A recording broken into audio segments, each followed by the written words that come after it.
The kids and I visited the Butterfly Conservatory in Scottsdale, Arizona back in early May and watched an intriguing documentary about the migration of monarch butterflies. I was just mesmerized by the beauty and the elegance of the conservatory and how delicate these butterflies are and everything that they're doing to protect them. We learned that 90% of monarch butterfly habitat has been destroyed, and so I wanted to do something to help.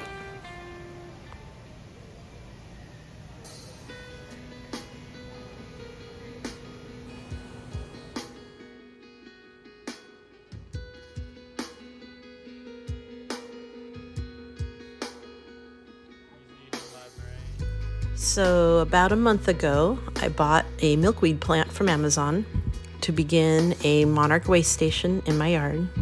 A waystation is just a fancy name for habitat. Much to my surprise, a few days later, on May 25th, I found a big monarch caterpillar on the plant. And I think it must have come with it because milkweed is the only plant monarchs lay their eggs on, and I'm pretty sure milkweed isn't native here, nor do people typically plant it because, well, it's considered a weed. So I was thrilled, and I moved the plant onto our porch where I thought she would be safe from predators, but I had forgotten starlings had built a nest nearby in one of the eaves of the porch. And a few days later, I found my little caterpillar dead on the ground with what looked like a little stab wound, so I'm assuming it was a bird.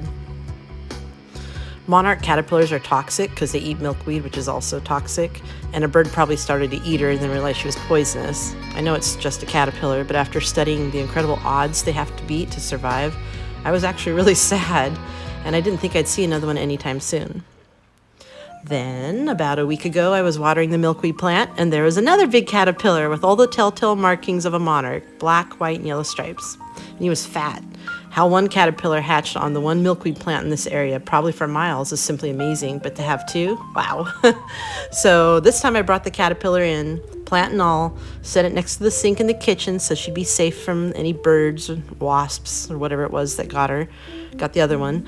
And the next day, she was nowhere to be found on the plant. I just dug all over around the kitchen looking to see if she had climbed off the plant somewhere and gotten lost. I thought she was gone until a few hours later I discovered she'd crawled up into my window sill in the kitchen and was about to form her chrysalis. And she spun like a tiny silk button to attach herself to the window. And it was exactly 1 month from the day that I found the first caterpillar that she started making her chrysalis. So it would have been June 25th. So anyhow, I feel so grateful this little miracle of a caterpillar decided to finish her transformation into a beautiful monarch butterfly right here in my house. Within her chrysalis, she's developed stunning golden spots that just in a couple days, up close, they look like drops of almost molten gold. And her chrysalis is a beautiful jade green. I have about until Saturday to somehow create a little netted home around so that when she emerges, she just doesn't fly off into the house somewhere.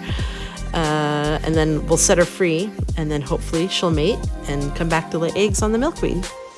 I've planted more milkweed seeds, and hopefully they'll be big enough in a few weeks to support more caterpillars.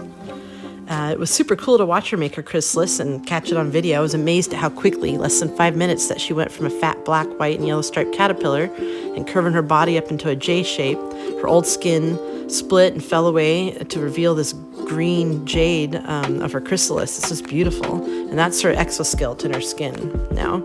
And during the next few days, she'll begin turning into her butterfly colors, black, orange, and white, and her chrysalis will be transparent enough that I should be able to watch the change. Eventually, the front of the chrysalis will split open, and a butterfly will emerge. She'll hang upside down with her wings folded, and tiny veins will pump fluid and inflate the wings to their proper shape and size.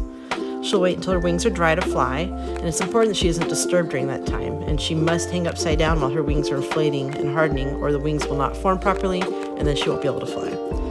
So we don't want that to happen. I'm doing my best not to disturb her process. It's just incredible to me that all these dangers and obstacles, from predators to bumbling humans like me to pesticides, that she's endured to reach this point and still has so far to go. Next, she will hopefully mate and lay her eggs on the milkweed. That new caterpillar will have to form its chrysalis. And after that one emerges as a butterfly, that will be the fourth generation, I'm guessing, And that's the generation butterfly that flies all the way back to Mexico on the jet stream and will mate and die there in Mexico. I've registered my yard as a Monarch Waystation. If you're interested in creating one, I will have the links for that and the plants and seeds, and they'll send you a nice certificate and a nice metal sign to put in your yard.